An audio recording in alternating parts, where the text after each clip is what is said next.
Alright YouTube, I'm gonna do a little quick video, or try to do a quick video on some things I did over the week to my 1000 Renegade 2017. So I added a Power Commander 5. Sits right here, and it's loose for the moment. If you got to be careful, and if you mount it permanent, because if you can't move it, then you can't get the air box lid off. So, and with the seat sliding in here, it holds a little bit of pressure on, and I think it's fine. I don't think I have a need to permanently mount it, but we'll see. But that's where I put mine. It was a pain to put on.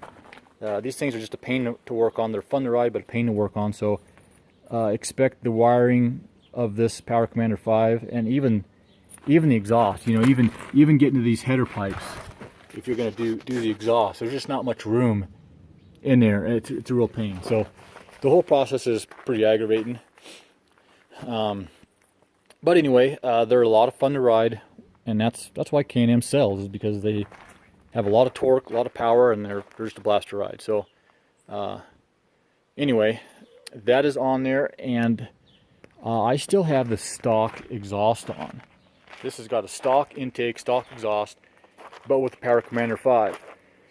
I'm supposed to be getting the graphs emailed to me from the dyno results, and I will try to share those two with you when I get them. But if I remember right, we were about a 6 horsepower increase and about 2 or 3 foot-pounds of torque with just a Power Commander 5 and a proper tune. So it's definitely noticeable, and you know, get the machine running right, and I think the power's a little smoother. It's just got more there. Definitely happy with the tune and the way that turned out. Now, the reason I did not put the exhaust on is because the header pipes didn't fit.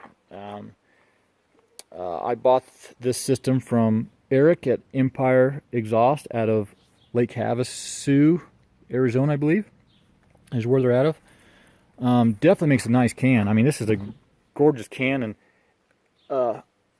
well built. And I might add that these two cans together, there's another one just like it with the the tab mounted on the other side. They are quite a bit lighter than this factory can. This factory can, if none of you guys have taken it off, is really heavy. I don't know why they have to have it so sneaking heavy, but it is.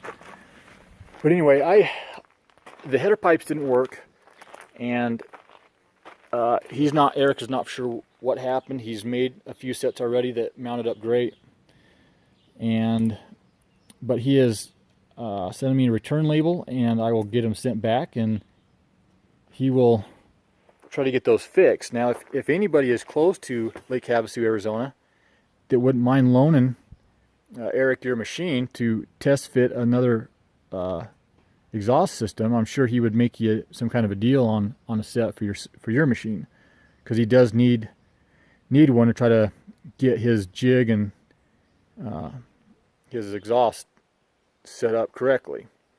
But anyway, so we're going to get that all straight, but for the time being, I won't run his header pipe, and I can't run his dual exhaust slip-on. Reason being is because because I was getting header pipes, he didn't send me a gasket that is needed to mount the slip-on onto your stock exhaust. So take a look at it here. So that's where it mounts up. His system will mount up to your stock exhaust right there, and it'll come out, and then it'll split right here, and you'll have a pipe coming up here to this muffler and a pipe going over there for the other muffler. And I will be doing that as soon as I get the gasket. So it's gonna be hard to tell because it's not gonna be quite right. It's gonna kind of look funny, but basically, that's where it's gonna mount. Personally, I think they stick out a little bit too far. I wish they would mount differently, but that's pretty much the only option. Now, if you have an XMR, this bumper grab bar is bigger, and you can put the two cans right here. So if you buy the XMR, or you buy the XMR bumper and get rid of this, then you should be able to get the cans here instead of on the outside here. So that may be an option that you guys want to do when ordering. Do that before you order a system. Otherwise, they have to mount on the side, and I'm not sure I'm going to like that, but it is what it is, and so that's how I'm going to do mine. And then, of course, once I do that, we'll retune it and see if we gain any more power by the slip-on and these mufflers. So this is a separate piece, of course, but here is their silencer with the spark arrestor. And so this thing just slips right in there like that, and you put this clip in there, and it holds that down. So it's not a real small, but it definitely is smaller than the inside of this diameter of this pipe. So I don't know how much power it'll affect. If we have time, I'm going to try to get the tuner to maybe run some tunes with and without the spark arrestor and see what it does.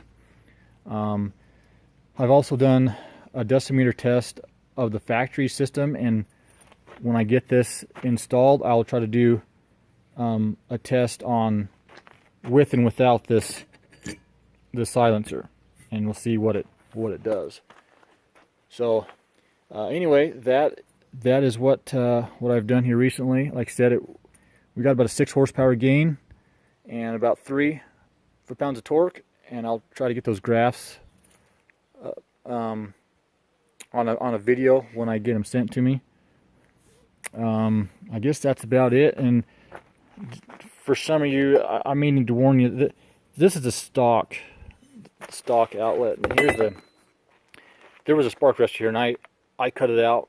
It looked pretty restrictive, and it changed the sound a little bit, so I cut it out. It was in winter, and I wasn't in an area where it was going to be a problem, so I cut it out. So I took this thing off once, and this is hollow, so you really don't need to take it off. It's not gonna give you any more power.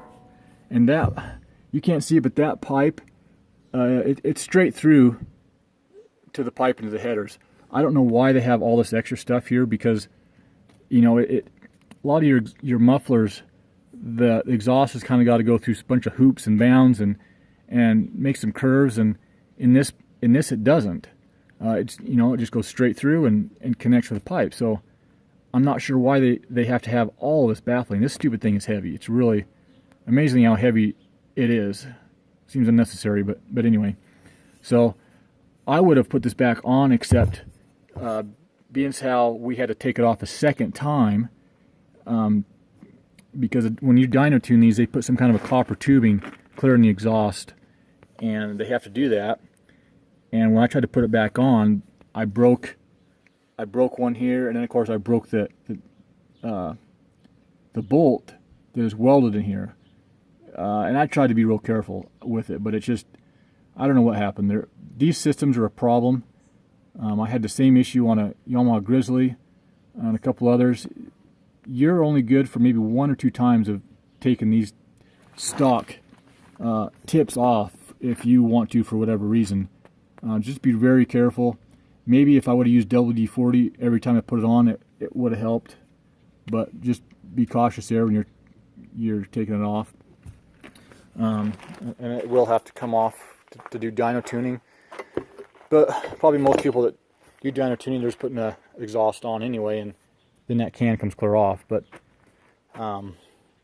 anyway, I guess that's probably it for the time being, until I get it retuned, or I get the graphs on the horsepower and torque so you can see them. I might do a quick little video. This is a wild boar rack, built really well, good size. I really like it. I think Can-Am should do something more like this. It's not too small, it's not too big, it fits real good. You can get it with or without their logo here. I got it with, obviously, because I don't want this big hole right here. So good rack, but I have to admit that I'm not happy with the way they made these legs. This is a third rack. They sent me 3 of them, and none of them would mount in these holes. None of them were right. So I sent one back to them. They sent me another one, and then not only were the legs on the second one messed up, but then they didn't give me one with a logo on it, which costs more. And so I called and complained, and they went ahead real quickly and they sent me out a third one, which is this one. Well, it came with a logo, but still it would not, it would not mount in these holes. It's got to be pretty precise, because on these Renegades, as you will see if you guys have one of these, you got these indentions, and so it's got to be pretty precise. And it wasn't even close. On neither three were they close. So I had to take it to my local welding shop, and it cost me about $100, and they matched it to the four-wheeler, and they got it to mount up nice. But I did have to do that, and decided after the third rack, if they couldn't get this right, I wasn't going to mess with them anymore. So I don't know what to say about them. Like I said, the rack it's a cool design, a good size, I feel. But I like these little loops here. But it's just, in my case, after the third one, they still couldn't get the mounting points right. So anyway, I don't know, for you that may order one of these wild boar racks, I don't know how it's going to fit for you, but you may have that problem. Even after they tell you, we've double checked and we've looked at it and it's going to fit, because he swore up and down it would fit on this third one. He had checked it himself. Well, I don't know what he was checking, because it still wasn't right. But it was kind of a pain, but I'm still glad I got it, because they at least put in an effort, and it is, I think, the best rack on the market for these in size and just the way it's designed. But anyway, so I guess that is it for today. And when I get those graphs or get it retuned with the slip-ons, I will post another video. So thanks.